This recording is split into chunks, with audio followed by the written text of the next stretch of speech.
welcome. This is episode 96.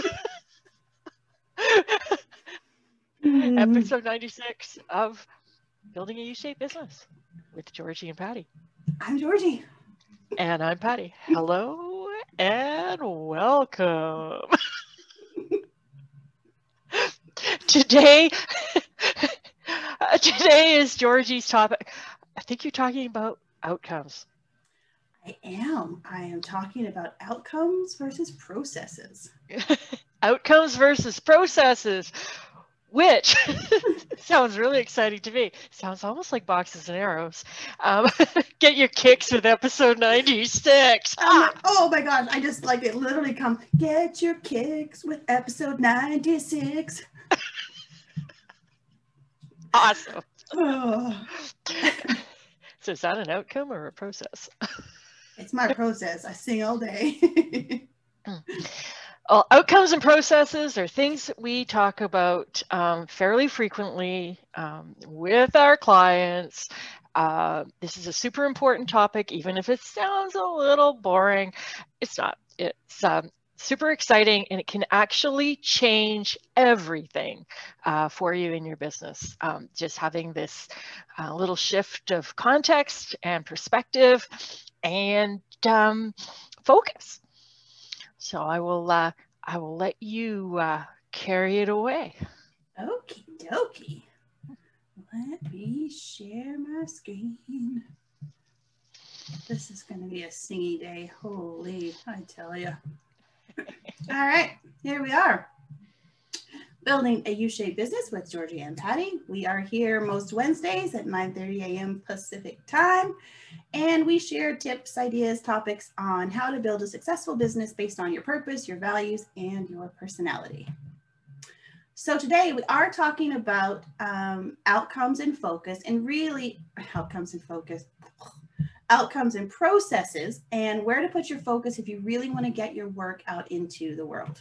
So most of the people who are kind of follow us and our clients, they're purpose-driven entrepreneurs. They want to make a difference. They want to make an impact. They want to do something that really, really matters. And they actually care. You know, they care about the people that they serve and the work that they do.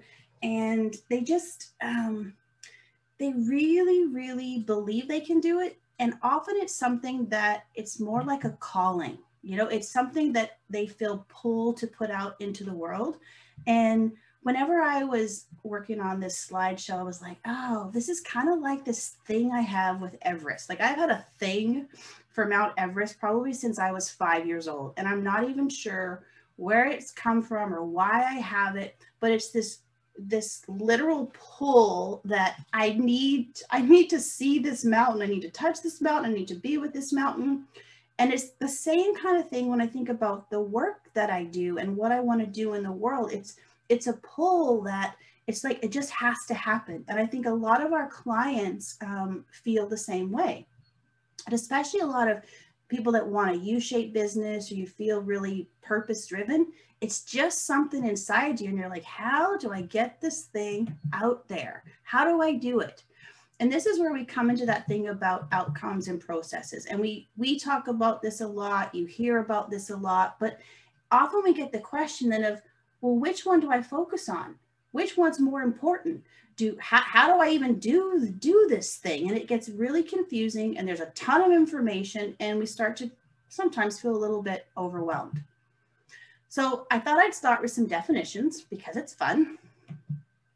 So outcome, and I picked two, one's from the Merriam-Webster and one's from Cambridge Dictionary, but it's something that follows as a result or a consequence, or it's a result or effect of an action, situation, etc. I wanted something a little more harsh, but this is what I came up with. And then process is progress or advancing, or it can be a series of actions that you take in order to achieve a result or an outcome that you're looking for. So keep those two things in mind. And then I thought, okay, so what would be some outcomes? Like when we think about outcomes or goals, how do we normally look at that? So maybe it's, I want to reach Everest Base Camp. That's my goal. That's my target. That's where I'm headed. Maybe I want to have 1,000 members in a community that I'm building.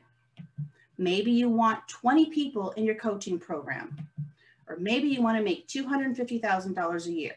So all of these things have a very specific end result.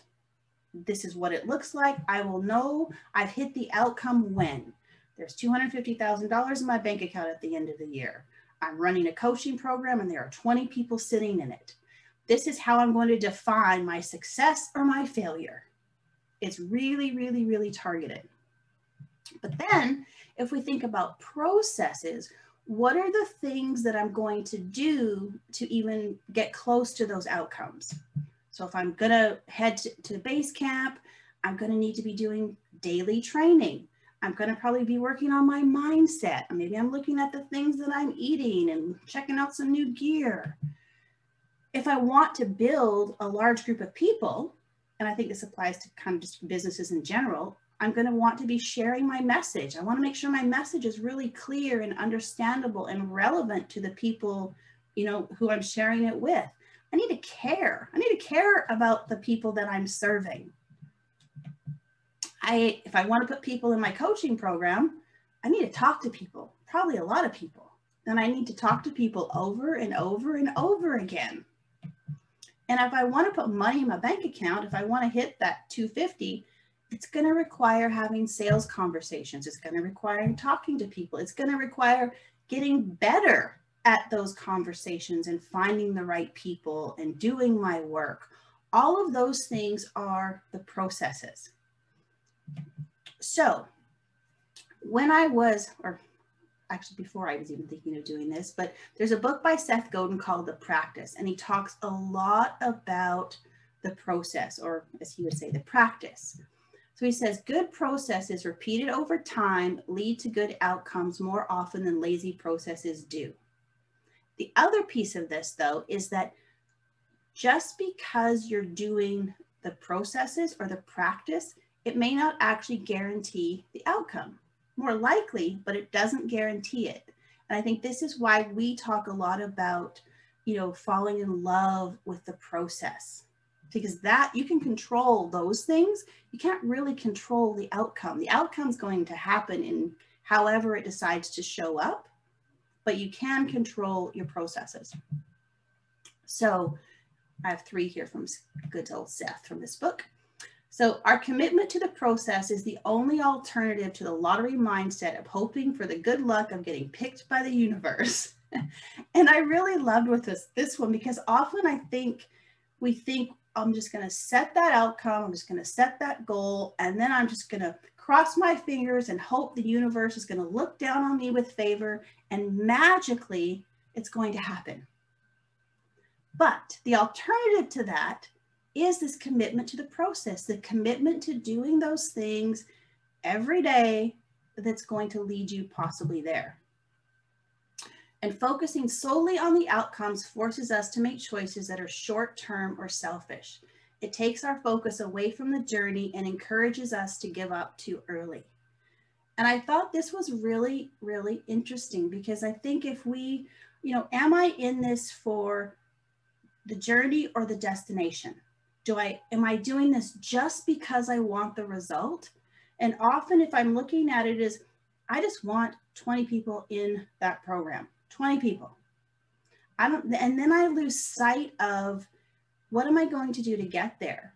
And I might even do things I wouldn't normally do. They're outside of who I want to be and how I want to show up, because I'm so focused on getting those people in that program for me, getting that money in that bank account for me.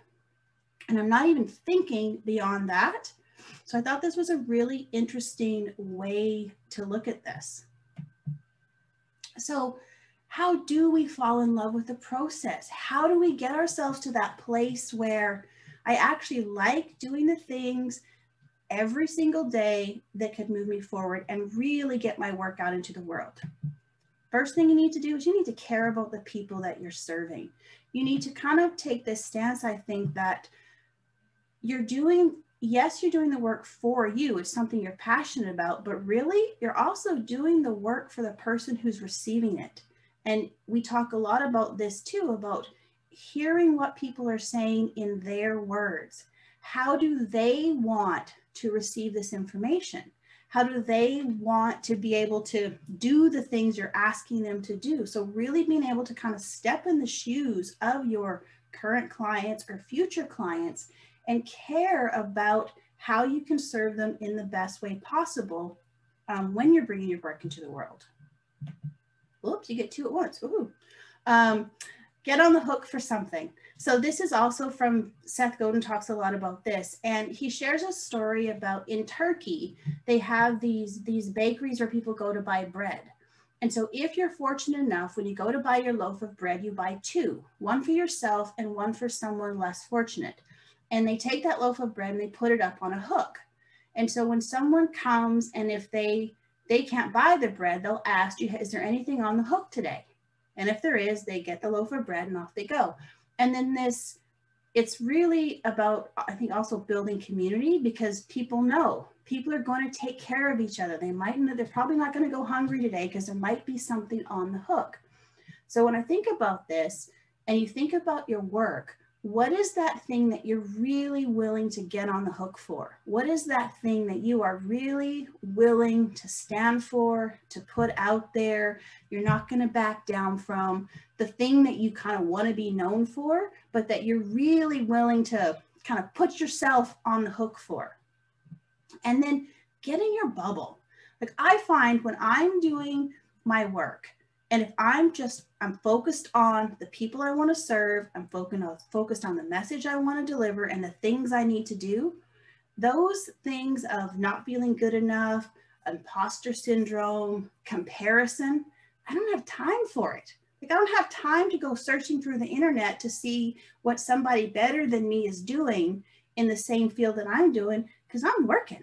But my head is down and I'm doing the things. I'm in my processes.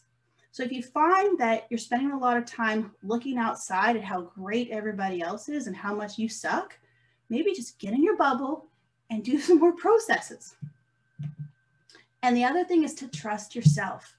And Seth Godin talks about this in his book as well, is that if you are having a conversation with yourself, that there's probably two people, yourself one and yourself two, inside your own brain. And often self one might be the one that's like, I don't know about this. I don't know you can do this. We need more information. All those kinds of things, where self two might be kind of that unconscious kind of mind person, pure being, whatever you want to call it.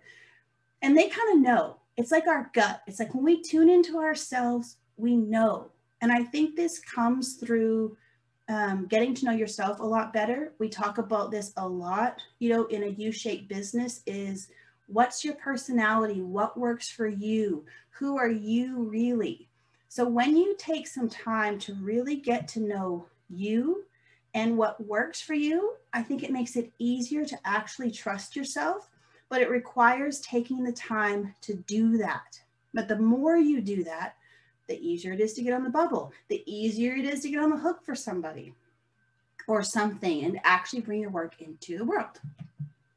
So I'm going to toss the permission slip in right now, is that you absolutely, if you need it, have permission to trust yourself. That when something comes up and you feel like this just doesn't feel right for me, this isn't how I would do this, this funnel thing, this slick marketing system, it doesn't feel right. You have permission to trust yourself and do something different.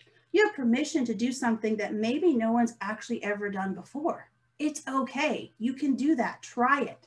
So if you need the permission slip, you got it.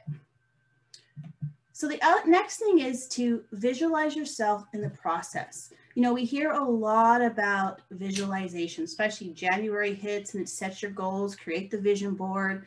And we often think about visualizing the outcome. I'm visualizing myself on top of the mountain or at base camp or with the 20 people in my room. I'm seeing that all happen. I'm seeing the outcome.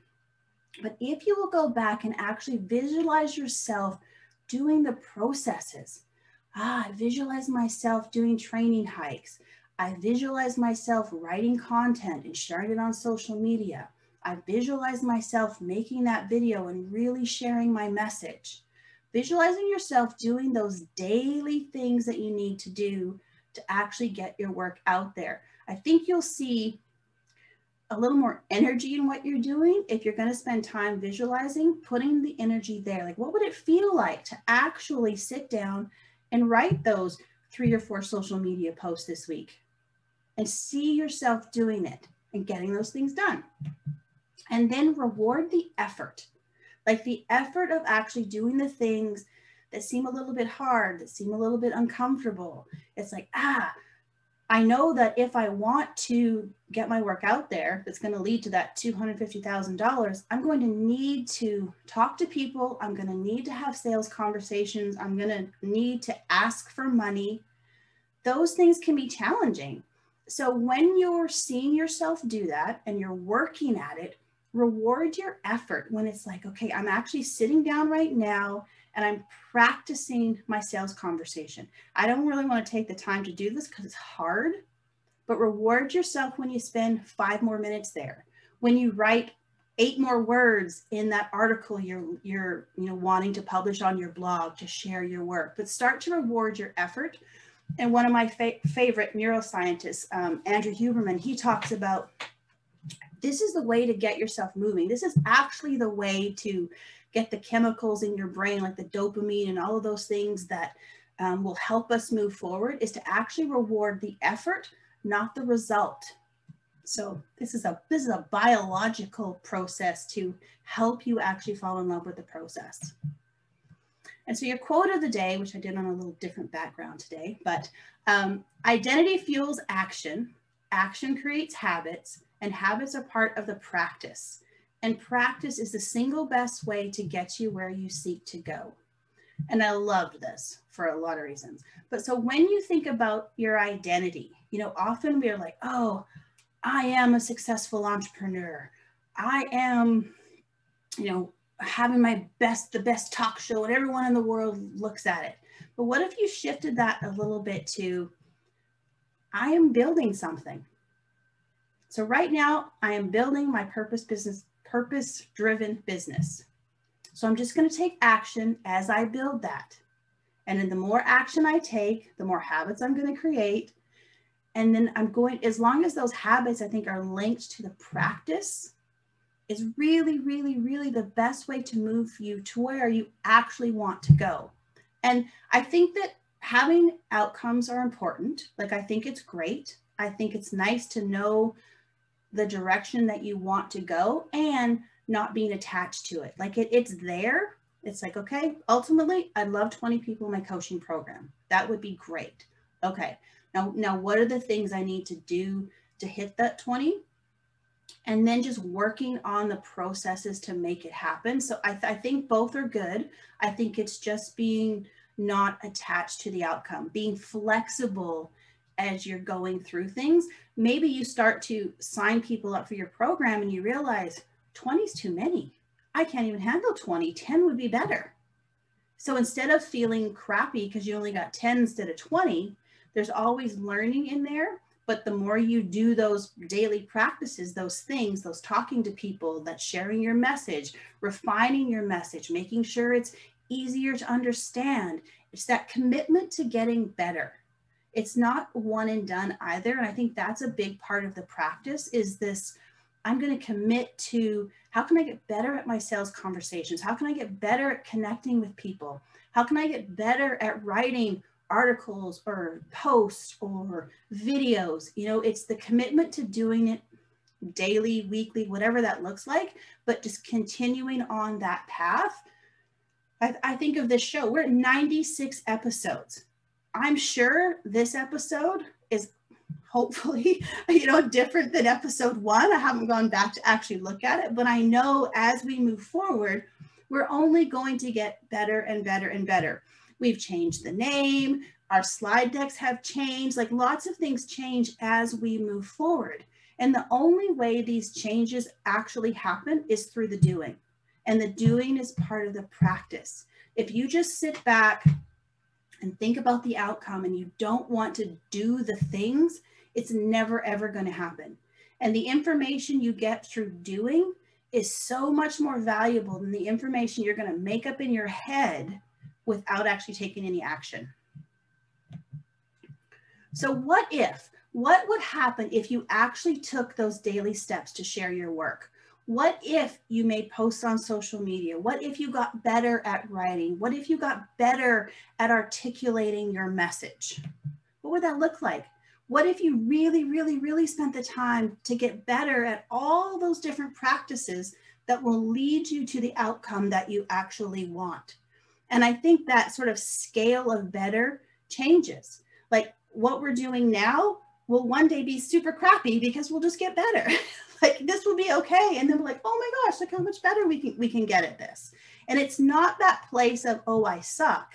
It's more that place of just of improvement, of continually working and moving forward. Not to beat yourself up, but just a progression towards improvement. What if you actually took the time to create something and you shared it? Because creating your work and waiting for it to be perfect helps no one, absolutely no one. And if you are here to make a difference and to help people and change the world or change one person, the only way that happens is if you actually create something and put it out there and let people know. And that first version, it's going to change. I don't think I know anyone who's created a first draft of something, a program, a course, anything like that, and put it out there and went, that's the one, I'm never changing anything. It doesn't happen. But the only way you find the changes is to create and do. And then commit to the process. Are you willing to commit to the process over the outcome? And I think a question you can ask yourself is, am I doing this because I only want the result, or is it something bigger? Like, am I doing this type of work just because I want money in the bank? Or is it because I feel pulled to do something and it's something bigger than that? And if it's that, then you might want to commit to the process over the outcome. When I was doing the trek to base camp, because I eventually did get over there to touch Miss Everest, this picture represents, we were, maybe it was day 4 or 5, I can't really remember the day, but we were doing a, like it was a rest day, so we're doing a acclimatization hike or whatever, and we're sitting up there, it's 14,000 feet, and I can remember sitting here and thinking, right now, I'm sitting at the height of Mount Rainier. It's beautiful. I just had this coconut crunchy cookie, which is so delicious. And I'm like, I've met these amazing people. And if this was my last day, if this was it, if I never got to base camp, I don't even think I'd seen Everest at this point because it was so foggy, never saw it, anything at all, it would totally be worth it. Because the journey to here was amazing. It was all about those little steps. It was one foot in front of the other. It was talking to people. It was drinking the waters. Everything was coming together. But the journey was so much bigger and so much better than the actual destination that if I didn't hit the outcome, it would have literally been okay, because everything I learned up to that point was incredible. And that comes through doing the processes, through doing the steps. And I think really falling in love with all of that. But the funny thing is, when we do the processes, when we fall in love with that and we just do the things, quite often that result that we're looking for, that outcome that we want, actually happens. But it happens because we do the processes. So that's my presentation on outcomes and focuses, or I don't know why I want to say outcome and focuses, but anyway, outcomes and processes, and how it's just those things that we often take for granted really are the stepping stones that lead us to building the business that we want, to creating the life that we want. It's these daily things. And I often look at things as like every day is day one. Like, how many days do I have to write content? Every day it's day one, right? How many days do I have to do my workout? Every day is day one. I don't know. It's a forever journey. I'm in it for the long game. I'm not just here for 30 days or 90 days or whatever. It's today, and today is day one, because hey, I might not get tomorrow, but for right now, it's day one, and I want to get better every single day. So thoughts, questions, comments. We've got some Facebook comments. Oh, Facebook comments. We have Facebook comments. Oh, someone's asking, do we listen and comment? Oh, you can do either. You can jump on the Zoom call. You can comment here, whatever you like. Yeah, okay. There we go. I guess I should have saw that earlier, but see it now.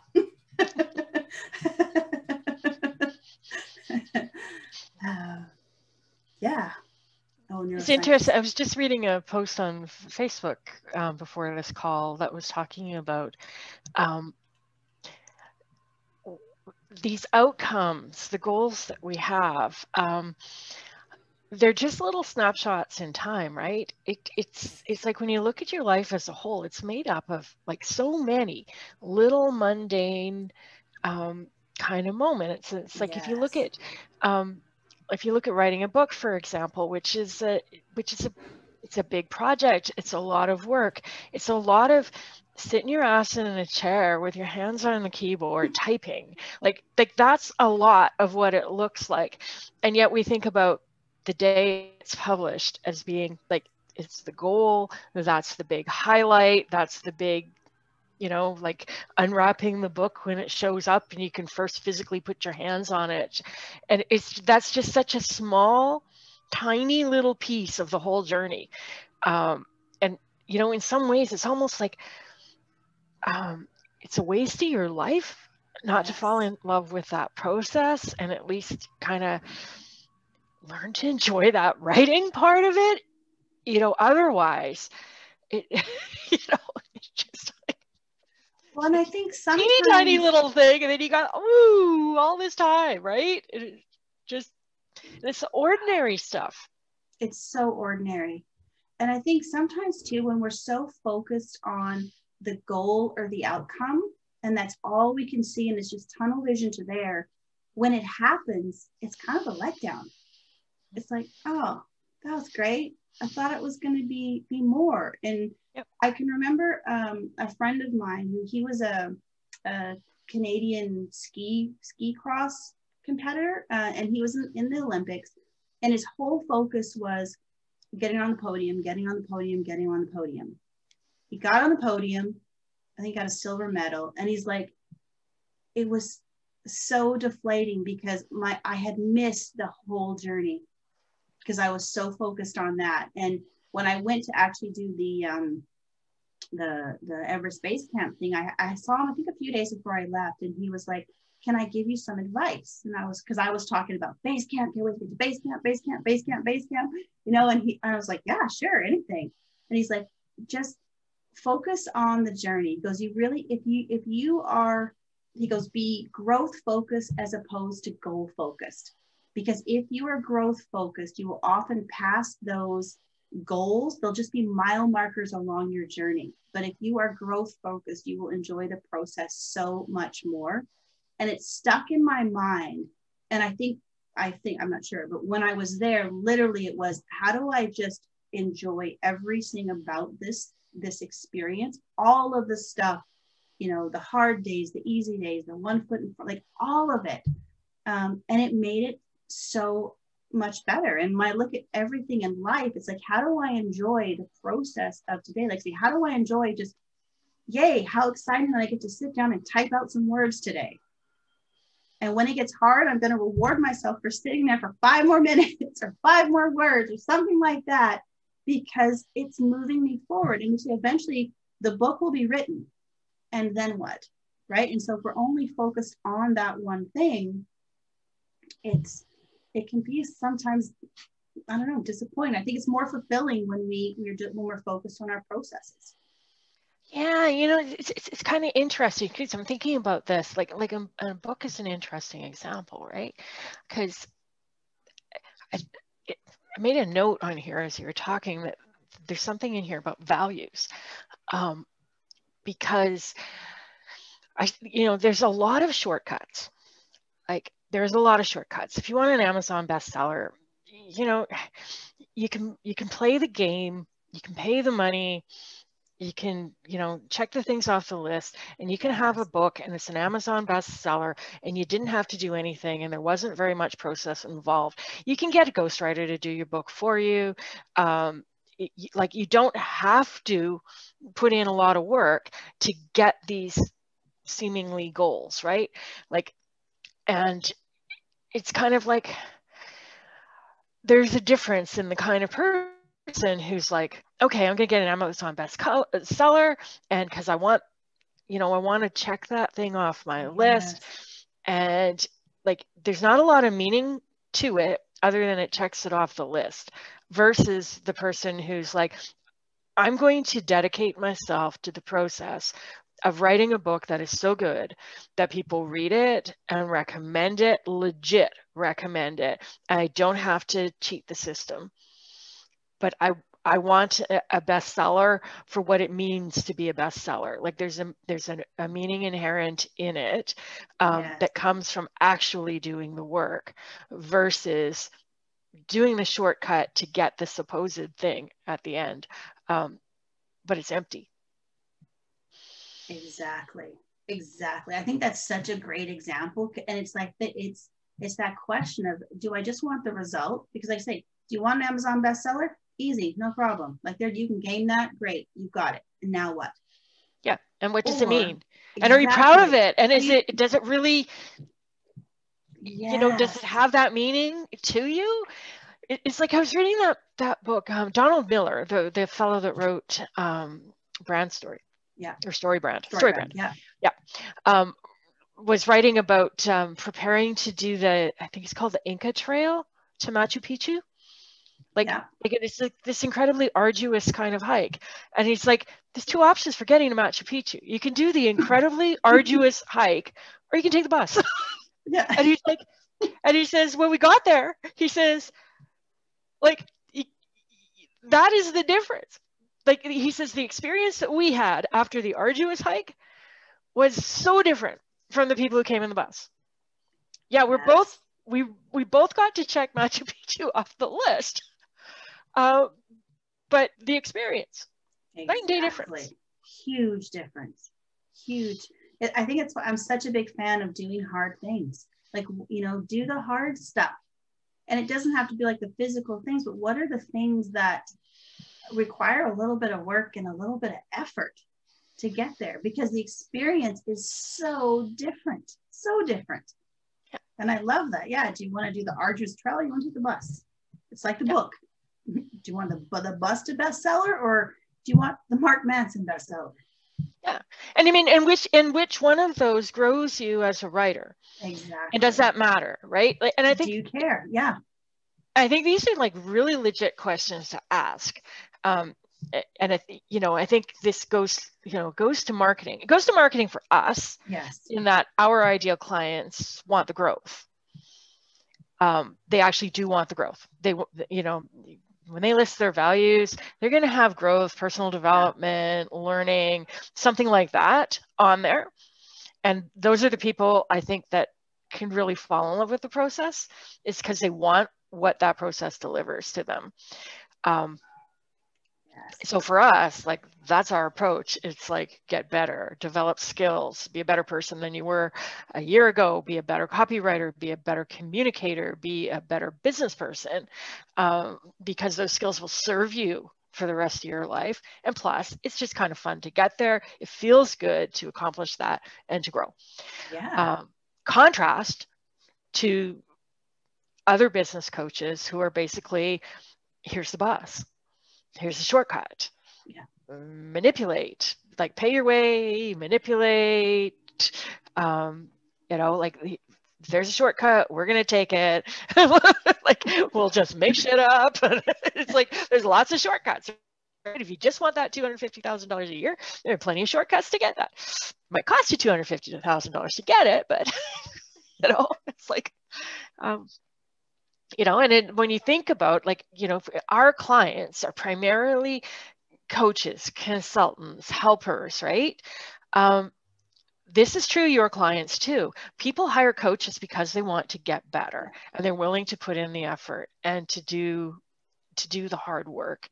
I often think about Sean D'Souza and his, billing his writing course as the hardest writing course in the world. And it's like, that hooked me. It's like, I want a hard writing course because that's going to make me a better writer. Exactly. It's like, but is he going to get anybody in that course who's going to game a system to get an Amazon bestseller? Not a chance. No. Nobody's sending their ghostwriter to the course to do the course so that they can get a really good book, right? Like it's like there's a different motivation, and it's so important in marketing for us to know the motivation of our clients. What are their values? What do they really want to hear, right? Exactly. I think it seems we always seem to come back to this discernment thing, right? And asking those questions of why am I doing this? Yeah. And does it really fit with me? And what is it going to bring me? And you're right. I think a lot of our clients, they are looking for that growth, and that growth happens in the process. Absolutely. Like, that's what it is. Because if you don't, it's a commitment. It's like the quotes, Seth Godin, right? It's that commitment to get better. Like that's the practice, right? It's like you can write content every day. You can just slapdash off some content every day and do it over and over and over and over and over again and have the same one day's experience. 365 times a year. You're not necessarily going to get better unless you're trying to get better, unless you're accepting feedback, unless you're trying something in a new way, looking at it from a new angle. And it's often easier to like just kind of repeat what you did 6 months ago than it is to say, okay, I'm going to approach this from a new perspective. What can I learn? Right before we got on this call, I saw a sales page and I'm like, that is amazing. That is a very, very, very, very, very well crafted sales page, right? First place I go, compare and despair. Somebody's a better copywriter than me. Second place, I am deconstructing it. What made it well? What made it so good? I'm evaluating it section by section by section to see, okay, what did they do? What did they do? How did they do this? What's the thought process? How do I turn this into a template? What can I learn here, right? It's like, how can I make myself a better copywriter by studying someone else's work, right? It's like, and that's just, it's like, because I have to grow. Exactly. And that's the practice and the process. You'll do that over and over and over and over again because you're committed to the growth, and that translates into what you bring to the clients. Of course it does. Like you literally will be the best content writer in the world on the internet, whatever it is. But it comes through that practice. Yeah.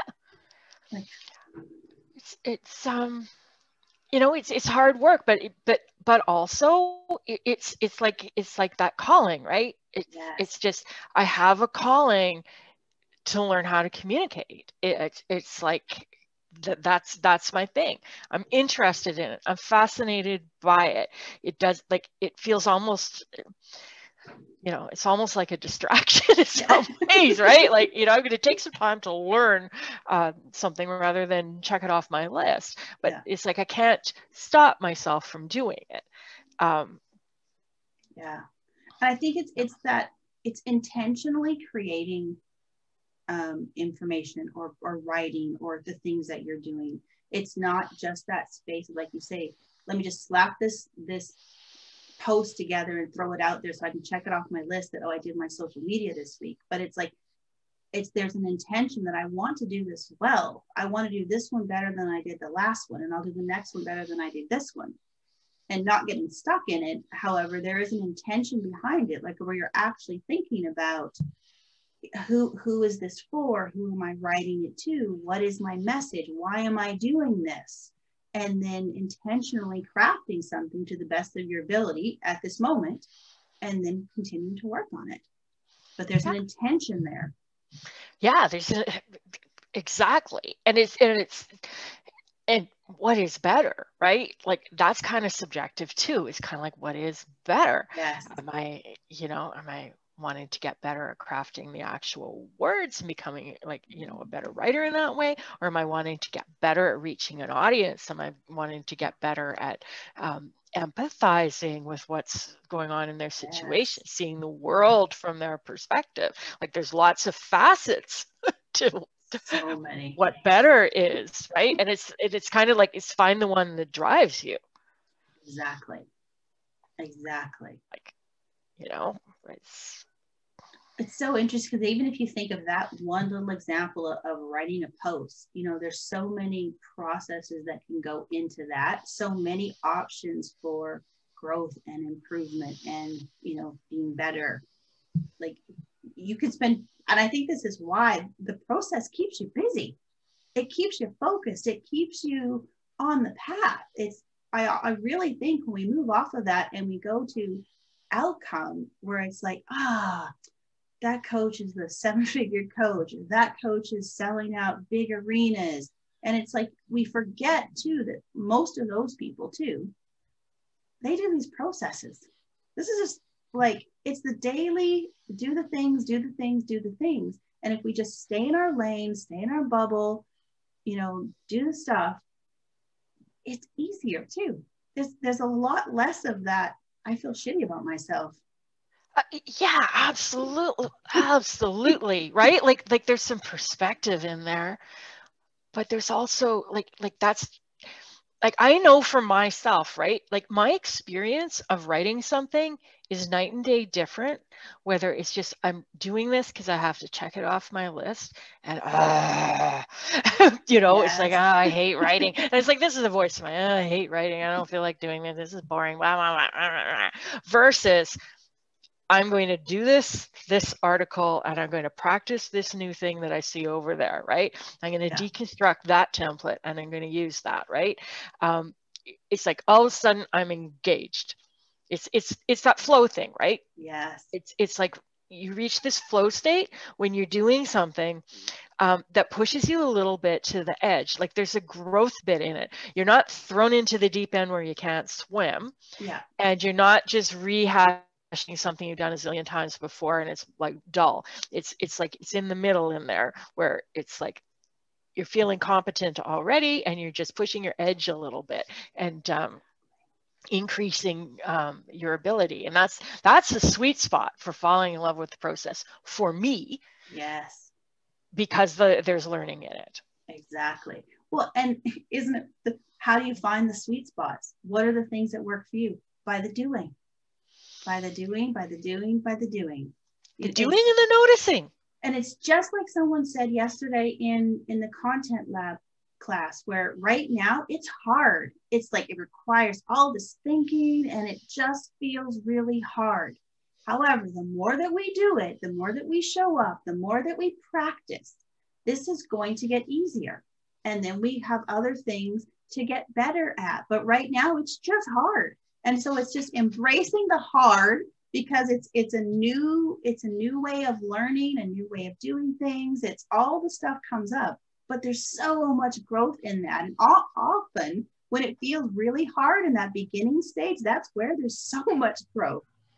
But if you don't do it, we'll never get to the sweet spot. Like I'll never hit the sweet spot if I don't go through the hard, and I want to go that an hour's not enough time. 45 minutes isn't enough time. I need more time to think. Now I have so many ideas. It's all this confusing. It's like all the stuff comes up. But if we don't put in the time and just keep going,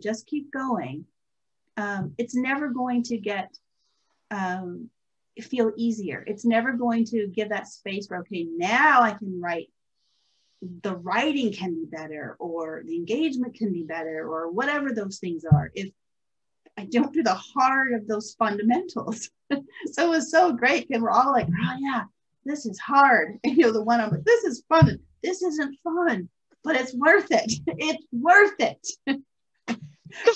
You can find the fun in it, right? Like totally. And part of it comes from purely being willing to to be a beginner, right? I think what Yes. makes things like this hard is when you look at it and you go, okay, I want to go from 0 to professional in 45 Yes. minutes, right? Versus Yes. saying, okay, I just want to get this done. Yes. I'm just going to do this. And it'll be good, or it'll need some improvement or whatever, but it's like, can I have some fun with this, and can I just do it? Exactly. Because that's the way through, and the stuckness and the hard comes when like we're judge. It's like, oh, that's not a very good sentence. I don't know if I'm doing this right.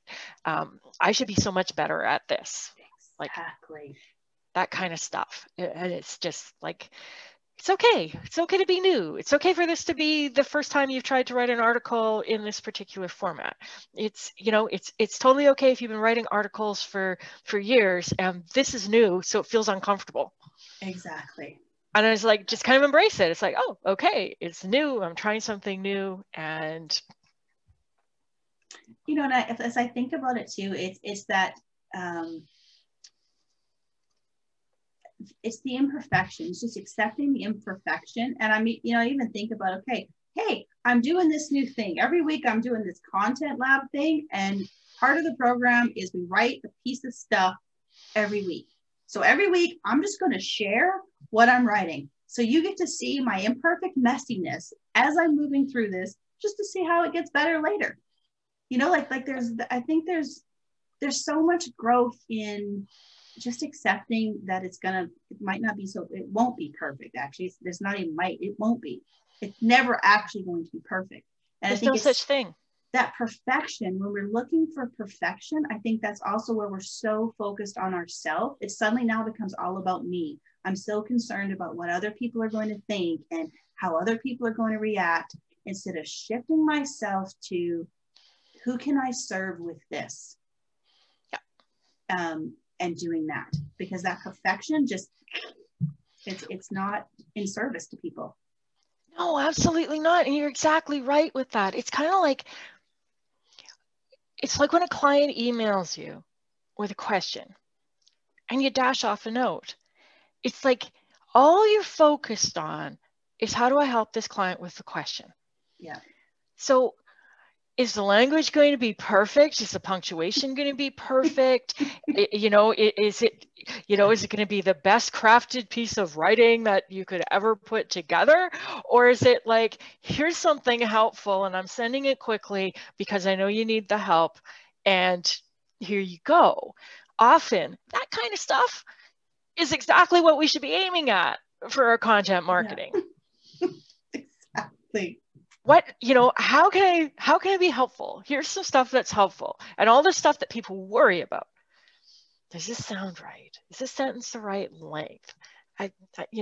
These words seem kind of boring. You're exactly right. It's about, it becomes about us instead of about them.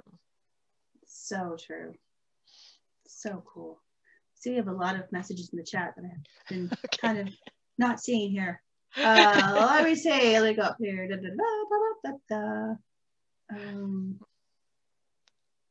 I'd much rather walk to the station than take the bus. There's so much more experience on the journey to the station. Yeah. Yeah. Yeah, it's a delicate balance, wanting to get better in what we offer without getting attached to perfection. Absolutely. Focus needs to be connection rather than perfection. Permission to be a beginner. Yeah, and I think it's good to also look for things that you can be a beginner at, because I think that also helps you be more willing to suck, and because we need that. I think Mark Mans, I think I saw this on Instagram this morning from Mark Mans, and he was talking about success comes from improvement, but improvement comes from failure. Like, we have to be willing to do stuff and suck and not be good at it and have to get back up and try it again, because that's the only way we're going to hit that success. Yeah. And I think that gets harder the older we get. I know for me, I start to hear a little voice that's like, you know, you're 54 years old. You think you'd have this figured out by now? Yes. Like, Yes. seriously. These expectations we have on ourselves. Yeah, absolutely. It's very much that, you know, but there's stuff, like we all have stuff that we can learn, like all of us. Exactly. Like, it's, and just like, you know, this allowing myself to be a beginner at stuff that even though I think I should already know, there's a ton of freedom in that. Huge. There's a lot of freedom going into something. It's like, okay, I'm going in as a beginner, and it's okay, you know, it's okay to not know. It's okay to fumble my way through it, because I'm just like that little kid taking the first kind of steps. I'm going to fall on my ass. It's to be expected. It's part of the process. I'm going to celebrate the fact that I'm sitting here on the floor, right? It's exactly. Like, great. Yeah. And does anybody say to a little kid that's learning to walk, come on, what's your problem? Get up. Why is this taking you so long? Like, I showed you the video. I'm holding your hand. What the hell? Like, come on, kid. You're like 10 months old, 11 months old. Look, chop, chop, walk, walk. Like, we don't do that. And if someone did that to some, you know, we'd be like, what is wrong with them? Doing the best they can. These things take time. They've never walked before. Like, their head's so big and heavy and they're trying to balance that body. Like, what? But yet for ourselves, we're like, hey, what the hell? You should be on top of this. Yeah. What do you mean your first Facebook post didn't get 1,000 likes and, you know, 500 comments? Clearly, you're an idiot. Like, we just don't do that. Let's see, we have some more in here. I think all creativity involves chaos. We need to develop tolerance for the unknown to harvest the gifts of creative process. I've never done a piece of art or writing without passion for chaos and uncertainty. And I think Seth Godin talks about this too. Actually, there was a quote from an artist, and she's like, you know, you don't set out to paint a masterpiece. You get the canvas and you set out and you basically put your work on that canvas. And if you're lucky, someone else sees it as a masterpiece, but you're doing it as part of the process. I like this. I must say, starting the business for the first time at over 60 was a wonderful learning opportunity. I was definitely a beginner and sucked for the first few years. Yeah. And that's awesome. So good. I think there's a lot of things where we put these sort of conditions on ourselves, or like you say, oh, I'm 54, I should know this by now. Oh, I'm 60. Who am I to think I can start a business? I can't do this. I'm too old for that. I'm too young for that. I'm too this for that. It's like, hang on a second. Let me just go back into my bubble where I'm freaking awesome and I can do anything. And okay. And let me just find a few more people that think I'm awesome when I get stuck, but off we go.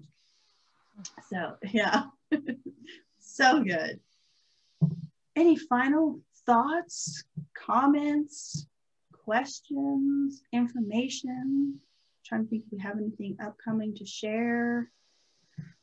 We're still prepared. That's what we work on. Sort of, but not very well. It's a process. Well, we're 4 episodes away from 100. From 100, which is an outcome. But then what's next? It's a milestone. It's just a marker. It's a marker on the journey. You know what's so interesting of that is when we there was one point where we're like, I don't know, maybe the show's done. Maybe we don't know what we're feeling. And it's like, we haven't even hit 100 yet. It's like, but who says we have to hit 100? It's like 90 something or whatever it was, you know? And it's like that non-attachment to things, I think is really, really, really good. Oh, can you spell the last name of neuroscientist you mentioned? Oh yeah, I'll type it in the thing. Yeah. Who knows what can happen? Oh, there we go. How far can it go? Who knows? don't know. Who knows? I think it's a perfect example actually of showing up to we just keep doing it. We just keep doing it. We're doing the things, and who knows? Okay. Sometimes too, that is the practice. The practice is to continue to show up, right? Like that can be the thing that we're working on. Perhaps that is the thing Maybe it is. that Georgie and I are working on is consistently showing up, not quitting. Exactly. Not changing our mind. Follow through. Exactly. Oh, it's so true. So true. It's that interesting thing, right? And we agree to show up next week. We agree to show up next week. It's part of the process. It's part of the process. It's another milestone. It's like, we're not saying we'll be here for number 100, but we'll say we'll be here for 97. And 97 is my turn, and 97 was an excellent year for me. So I don't know what I'm going to talk about, but something. I'll be here. I'll have something to say.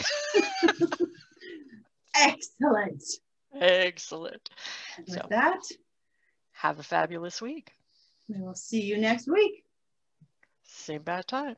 Same bad channel. Bye now.